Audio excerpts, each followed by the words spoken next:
Hey there, it is Sarah here. Welcome back to another Style It Yourself tutorial. And I'm going to show you right now. So if you saw earlier, or if you're a part of it, I am going through right now like a logo design master class, teaching other people how to be able to use pre-styled logo templates from easily able to be done on your phone with an app called Over or Canva, and how to schedule an online like call right from your website. Now, I want to just show you real quick.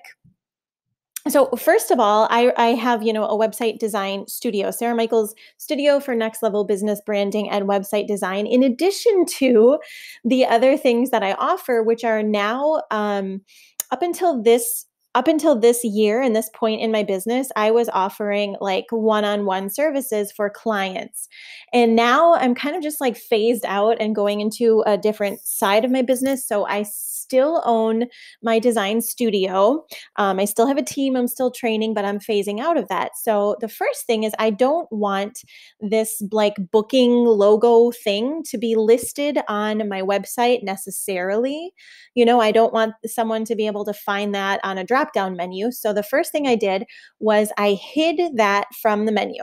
Now, the second thing I'm going to do is I'm going to hide the header and the footer, and I'm just going to show you the difference from my website. Now, you may want to leave your header and your footer information on your calendar page, but it kind of just depends on where you have this listed and like what your header and your footer looks like. Do you want to like look more professional? It's really up to you. So what I just really quick wanted to show you was how to remove it from the booking page.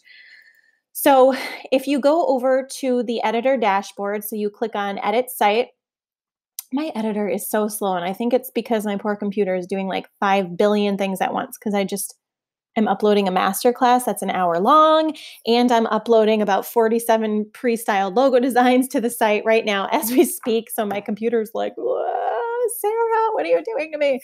Anyways. Okay, so if you go down to the site menu, okay, that's that little like paper looking thing on the little stutter there, on the dashboard menu editor here. If you click on the paper, it'll bring you over here to the site menu. And the site menu all the way down at the bottom should have a service, or wherever you've put this inside of your thing. I've just hidden all of these options from my menu because I don't want people to see them. So on my booking menu, if you were to click on that, if you want to hide your header and your footer, all you have to do is click on the three little dots, and then it'll say SEO, Google, or like settings. I think I clicked on page settings. Click on the layouts tab, and then just simply click on the no header and footer. This will remove the header and the footer from the booking page of your calendar. Now, one thing that you could do on this page is what you could do is you could add a button. Okay, you could add a button that said like go back to the main site, so that way once they had booked it, they would be able to go back to the site, or you could kind of just leave it. So that is totally up to you, but I wanted to at least show you an option, let you know why you may want to consider doing that, and I hope this was helpful. All right, see ya.